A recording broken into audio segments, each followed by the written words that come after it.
Breaking news చూస్తున్నాం. పోచారం ఇంట్లో CM Revanth Reddy ఉండగా చోటు చేసుకున్న భద్రతా వైఫల్యంపై సీఎం రేవంత్ రెడ్డి సీరియస్ అయ్యారు.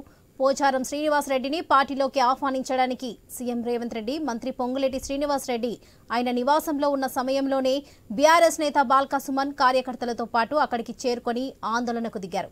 ఈ క్రమంలో బాల్కా సుమన్ ఇంకా బీఆర్ఎస్ నేతలు పోచారం ఇంటి గోడను దూకి లోపలికి దూసుకువెళ్లారు. దీంతో సీఎం సెక్యూరిటీ ఆఫీసర్ చక్రవర్తి గుమ్మితో పాటు వెస్ట్ జోన్ డీసీపీ విజయ్ కుమార్లు అక్కడికి చేరుకున్నారు. పోచారం ఇంట్లోకి బాల్కా సుమన్ ఇంకా బీఆర్ఎస్ కార్యకర్తలు చొరపడ్డ తీరును వారు అడిగి తెలుసుకున్నారు.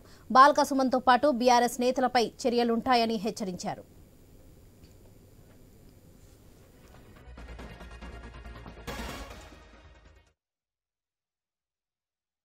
ఇంట్లో సీఎం రేవంత్ రెడ్డి ఉండగా చోటు చేసుకున్న భద్రతా వైఫల్యంపై సీఎం రేవంత్ రెడ్డి సీరియస్ అయ్యారు. పోచారం శ్రీనివాస్ రెడ్డిని పార్టీలోకి ఆహ్వానించడానికి సీఎం రేవంత్ రెడ్డి మంత్రి పొంగులేటి శ్రీనివాస్ రెడ్డి ఆయన నివాసంలో ఉన్న సమయంలోనే బీఆర్ఎస్ నేత బాల్కా సుమన్ కార్యకర్తలతో పాటు అక్కడికి చేరుకొని ఆందోళనకు దిగారు. ఇదే విషయంపై మరింత సమాచారం మా స్పెషల్ కరెస్పాండెంట్ సునీల్ అందిస్తారు. సునీల్, చెప్పండి. పోలీసుల వైఫల్యం కొట్టొచ్చినట్టు కనిపిస్తూ ఉంది. కాసేపటి క్రితమే సీఎం రేవంత్ రెడ్డి, మంత్రి పొంగులేటి శ్రీనివాస్ రెడ్డి ఇద్దరు పోచారం శ్రీనివాస్ రెడ్డి ఇంటికి వచ్చారు. ఆయన బీఆర్ఎస్ ఎమ్మెల్యేగా ఉన్నారు.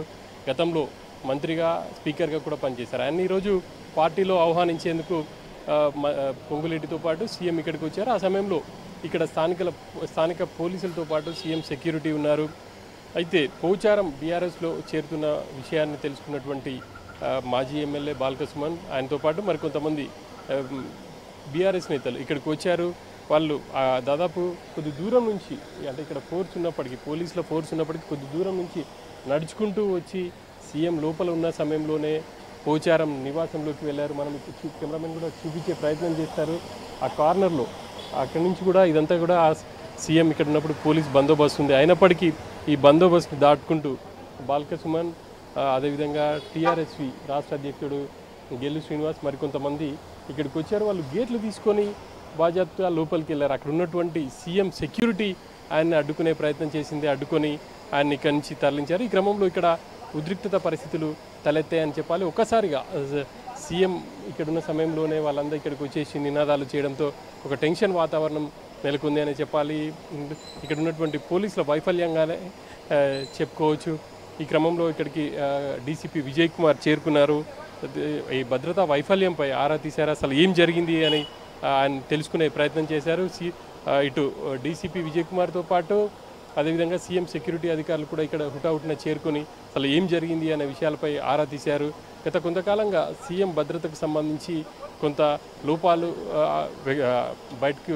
బయటపడుతున్నాయి. ఆ క్రమంలోనే ఈరోజు ఈ ఘటన జరగడంపై ఇటు సిటీ కమిషనర్ కావచ్చు, పోలీసు ఉన్నతాధికారులు అయితే చాలా సీరియస్గా తీసుకున్నారని చెప్పాలి. ఖచ్చితంగా బాధ్యులపై చర్యలు తీసుకునే అవకాశాలు అయితే కనిపిస్తున్నాయి. సీఎం ఉన్న సమయంలోనే వాళ్ళు లోపలికి రావడం పూర్తిగా ఇది పోలీసుల వైఫల్యంగానే ఉన్నతాధికారులు చెప్తున్నారు. వరలక్ష్మి, సునీల్, ప్రస్తుతం అక్కడ పరిస్థితి ఎలా ఉంది?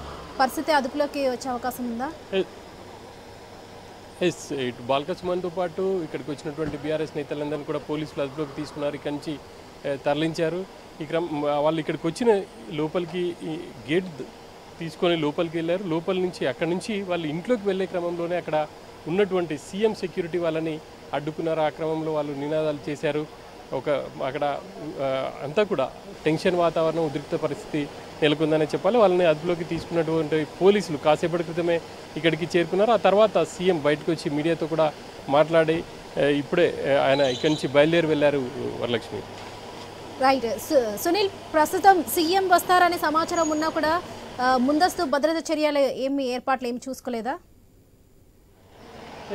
సీఎం వస్తున్నప్పుడు స్థానిక పోలీసులు కూడా పూర్తి స్థాయిలో భద్రత కల్పించాల్సి ఉంటుంది. దాదాపు 100 మీటర్స్ వరకు కూడా ఆ సమయంలో ఎవరిని కూడా అనుమతించారు. కానీ ఈరోజు ఇక్కడ పరిస్థితి చూస్తుంటే అందరూ కూడా ఇటు బంజారా హిల్స్ ఏసీపీతో కావచ్చు, ఏసీపీతో పాటు పోలీసులు చాలామంది ఇక్కడ ఉన్నప్పటికీ ఆయన లోపలికి వెళ్తున్న సమయంలో ఎవరు కూడా ఆయనకి అడ్డు చెప్పలేదు. ఆయన స్ట్రైట్గా లోపలికి వెళ్ళడం, లోపలికి వెళ్ళి అక్కడ ఉన్నటువంటి డోర్ నాక్ చేసి లోపలికి ఇంట్లోకి వెళ్ళే ప్రయత్నం చేశారు. ఆ క్రమంలోనే అక్కడ ఉన్నటువంటి సీఎం సెక్యూరిటీ ఆయన్ని అడ్డుకున్నారు. అడ్డుకున్నప్పుడు అసలు విషయం వెలుగులోకి వచ్చింది. ఆయన పోచారం ఇటు కాంగ్రెస్లో జాయిన్ కావడాన్ని వాళ్ళు నిరసిస్తూ అడ్డుకునేందుకైతే ప్రయత్నం చేశారు. అందులో భాగంగానే వాళ్ళు ఇక్కడి దాకా వచ్చారని చెప్పేసి తెలుస్తుంది. మరోవైపు కొంతమంది పోలీసులు మాత్రం ఆయన కూడా కాంగ్రెస్లోకి చేరుతారన్న ఫీలింగ్లో ఉన్నాము, అందుకే అక్కడి దాకా అనుమతించామని చెప్పేసి చెప్తున్నారు. కానీ ఈ మొత్తం వ్యవహారాన్ని ఆయన అక్కడి దాకా వెళ్ళడం, అంతేకాకుండా అక్కడికి వెళ్ళిన తర్వాత నినాదాలు చేయడం, అక్కడ ఉన్నటువంటి సెక్యూరిటీ అడ్డుకోవడం, దీన్నంతా కూడా పోలీసుల వైఫల్యంగానే చెప్తున్నారు వరలక్ష్మి. సునీల్, బీఆర్ఎస్ కార్యకర్తలను బాల్కా సుమన్ని అదుపులోకి తీసుకున్నారా? వారిపై కేసును నమోదు చేశారా? ఈ వ్యవహారాన్ని పోలీసు ఉన్నతాధికారులు చాలా సీరియస్గా తీసుకున్నారు అనే చెప్పాలి. వెంటనే ఇక్కడికి డీసీపీ విజయ్ కుమార్ వచ్చారు. అసలు ఏం జరిగింది అని పోలీసులను అడిగి తెలుసుకునే ప్రయత్నం చేశారు.